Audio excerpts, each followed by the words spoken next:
Hello, this is Goku for Someone, and I'm back.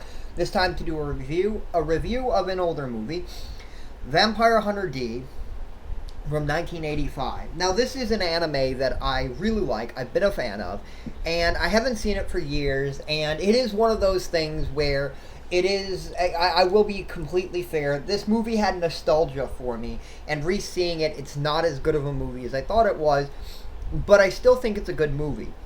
The first part of this will be a spoiler free, and later on I might get into some minor spoilers, but now that I think about it, I have nothing major to spoil. So if you want to sit back and relax and listen to the whole video, I shouldn't spoil any major plot points. The premise of the movie is that it is in the future. The world is now this like monstrous world because things have been getting through, mutants and demons and whatnot. This young lady is kidnapped by the big villain, the Count, and she's being turned into a vampire. She's been bitten and everyone is now scared of her. The Count is now sending his minions to get her, and she hires D, a vampire hunter, and he has to fight his minions and ultimately rescue her. One of my complaints about this movie is there's a lot more monsters than there needs to be. There's a lot of creatures in this movie. It's cool, they're really cool, but some of them are a little less underdeveloped, where you just get to see them for a second and they don't do anything really. But the ones that actually do get fight scenes and actually do get developed, well, those are really cool monsters, and there are a lot of them in this movie. The world building is excellent in this film. I love it.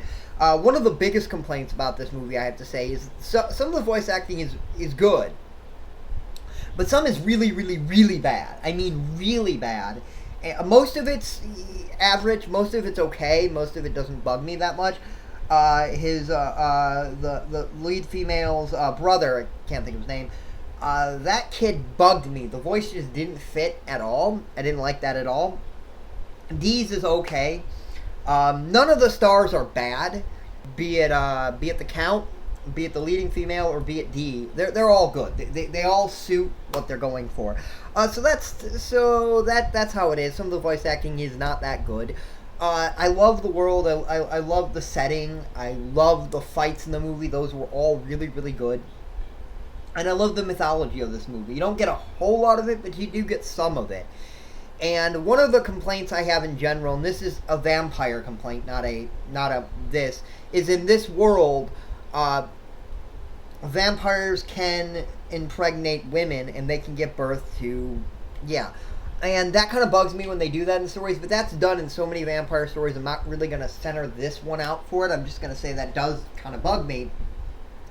Now I'm going to get into more of the spoilery things. So, this movie is one of the things that I really liked back nostalgically was there's a scene where they talk about Dee's heritage, and it's not that big of a scene, but it's still a cool scene, and I really like Dee's heritage. I'm not going to say what it is, I'm just going to say he has a heritage. It's explained in the film, and it's really cool. And yeah, so I don't really have much to say. I don't really have a lot of spoilers. This movie is very good. I do recommend this movie. I highly recommend it, but I give it a 7 out of 10. I don't think it's nearly as good as I thought it was, but it's still a good movie. I'd like to know what you think below. Have you seen this movie? Did this convince you to go see this movie?